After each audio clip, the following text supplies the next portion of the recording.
ಕಾಂಗ್ರೆಸ್ ನಾಯಕರ ಸಂಪರ್ಕಕ್ಕೆ ಶಾಸಕ ಬಿ ನಾಗೇಂದ್ರ ಸಿಗ್ತಾ ಇಲ್ಲ. ಖಾಸಗಿ ಕೆಲಸದ ನಿಮಿತ್ತ ದೆಹಲಿಯಿಂದ ಅವರು ಬೆಂಗಳೂರಿಗೆ ಆಗಮಿಸಿದ್ದಾರೆ ಅನ್ನೋದು ಗೊತ್ತಾಗ್ತಾ ಇದೆ. ನಾಳೆ ಮತ್ತೆ ದೆಹಲಿಗೆ ತೆರಳುತ್ತಾ ಇದ್ದಾರೆ ಕಾಂಗ್ರೆಸ್ನ ಶಾಸಕ ನಾಗೇಂದ್ರ.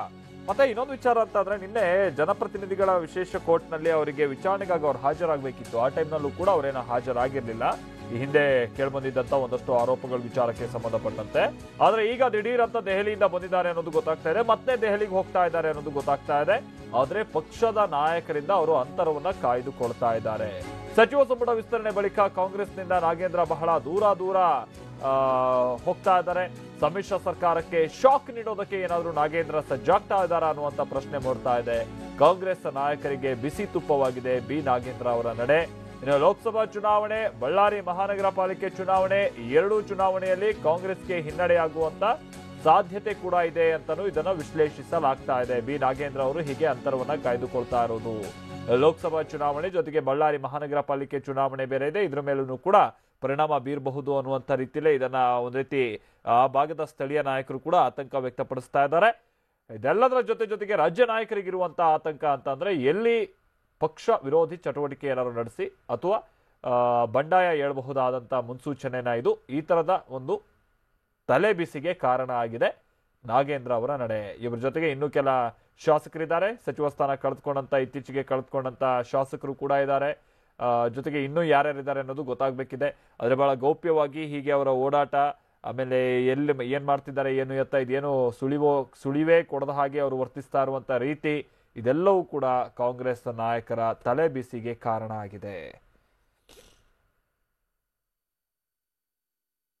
ಹಾಗೆ ಇವರು ಮೊನ್ನೆ ತಾನೇ ದೆಹಲಿಯಲ್ಲೇ ಇದ್ರು, ಬಹಳಷ್ಟು ದಿನಗಳಿಂದ ದೆಹಲಿಯಲ್ಲೇ ಇದ್ರು.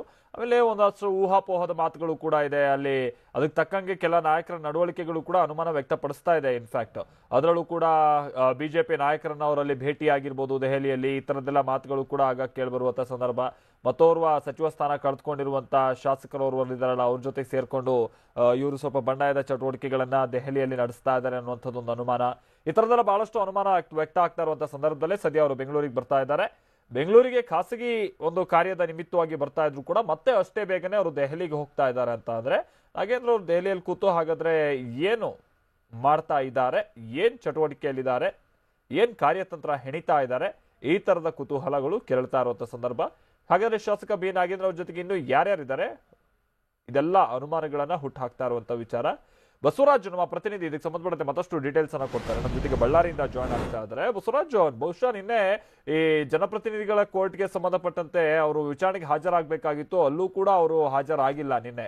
ಬಟ್ ಈಗ ಮತ್ತೆ ಅವರು ಬೆಂಗಳೂರಿಗೆ ಬರ್ತಾ ಇದ್ದಾರೆ, ಮತ್ತೆ ದೆಹಲಿಗೆ ಹೋಗ್ತಾ ಇದ್ದಾರೆ. ಪಕ್ಷದ ನಾಯಕರಿಂದ ಈ ಮಟ್ಟಿಗಿನ ಅಂತರ ಕಾಯ್ದುಕೊಳ್ತಾ ಇದ್ದಾರೆ ಅಂತ ಅಂದ್ರೆ, ಸ್ಥಳೀಯವಾಗಿ ಇದೆಲ್ಲ ಹೇಗೆ ಚರ್ಚೆ ಆಗ್ತಾ ಇದೆ ಬಸವರಾಜ್? ಏನ್ ಕಾರ್ಯತಂತ್ರ ಹೆಣಿತಾ ಇರ್ಬೋದು, ಏನ್ ಕತೆ ಅಂತ?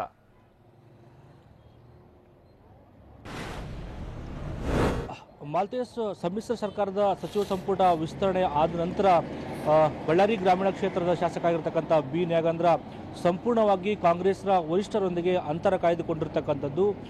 ದೆಹಲಿಯಲ್ಲೇ ಬೀಡುಬಿಟ್ಟು ಒಂದು ರೀತಿಯ ತಮ್ಮ ಬಂಡಾಯವನ್ನು ಎದ್ದೇಳಿರ್ತಕ್ಕಂಥದ್ದು, ಅದರ ಜೊತೆಗೆ ಅಸಮಾಧಾನಗೊಂಡಿರ್ತಕ್ಕಂಥ ಶಾಸಕರ ಜೊತೆಗೆ ಚರ್ಚೆ ಮಾಡಿ ಈಗಾಗಲೇ ಅಂತಿಮವಾಗಿ ಅಂದರೆ ಕಾಂಗ್ರೆಸ್ಗೆ ಕೈ ಕೊಡಲಿಕ್ಕೆ ಕೆಲವು ಅಸಮಾಧಾನಗೊಂಡಿರುವ ಶಾಸಕರು ಸಜ್ಜಾಗಿದ್ದಾರೆ ಅನ್ನೋ ಮಾಹಿತಿ ಕೂಡ ಸಿಗ್ತಾ ಇದೆ. ಅದರಲ್ಲೂ ಕೂಡ ಶಾಸಕ ನಾಗೇಂದ್ರ ಕೂಡ ಮೊದಲಿರೋದು ಕೂಡ ಈಗ ಗೊತ್ತಾಗ್ತಾ ಇದೆ.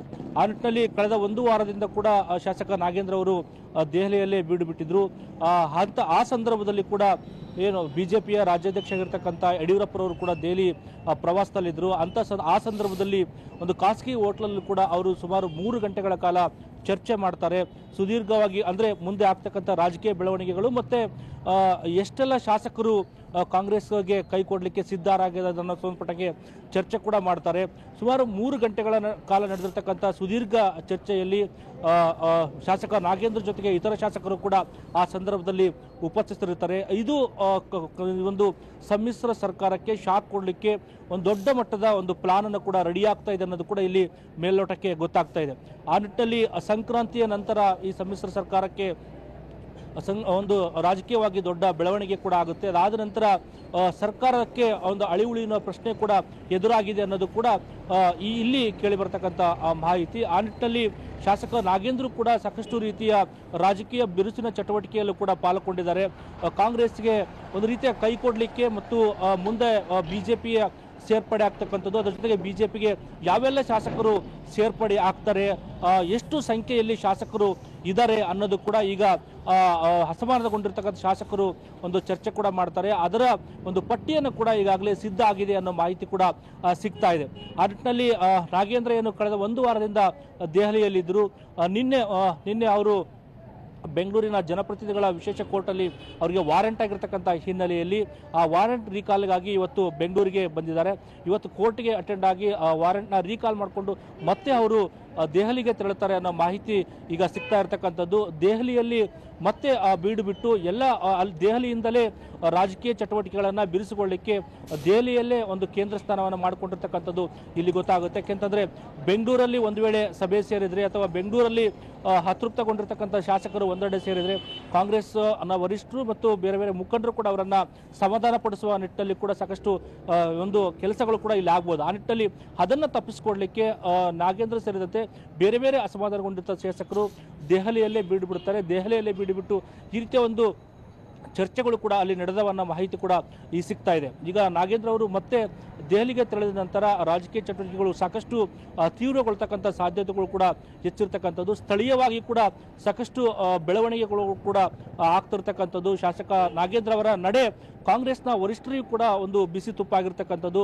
ಕಾಂಗ್ರೆಸ್ನ ಮುಖಂಡರಾಗಿರ್ಬೋದು, ಕಾಂಗ್ರೆಸ್ನ ವರಿಷ್ಠರು ಕೂಡ ಇದುವರೆಗೂ ಕೂಡ ನಾಗೇಂದ್ರ ಸಂಪರ್ಕಕ್ಕೆ ಸಿಗ್ತಾ ಇಲ್ಲ. ಸಾಕಷ್ಟು ಅಂತರವನ್ನು ಕೂಡ ಕಾಂಗ್ರೆಸ್ನಿಂದ ಕಾಯ್ದುಕೊಳ್ತಕ್ಕಂಥದ್ದು ನೋಡಿದ್ರೆ ಎಲ್ಲೋ ಒಂದು ಕಡೆ ನಾಗೇಂದ್ರ ಅವರ ನಡೆ ರಾಜಕೀಯವಾಗಿ ಏನಾದರೂ ಬೆಳವಣಿಗೆ ಆಗ್ತಕ್ಕಂಥ ಸಾಧ್ಯತೆಗಳು ಹೆಚ್ಚಿರ್ತಕ್ಕಂಥದ್ದು. ಅವರ ಕಾರ್ಯಕರ್ತರು, ಅವರ ಆಪ್ತರು ಕೂಡ ಈ ನಿಟ್ಟಿನಲ್ಲಿ ಕೂಡ ಚರ್ಚೆ ಮಾಡ್ತಾ ಇದ್ದಾರೆ. Maltesh. Okay, thank you Basavaraj.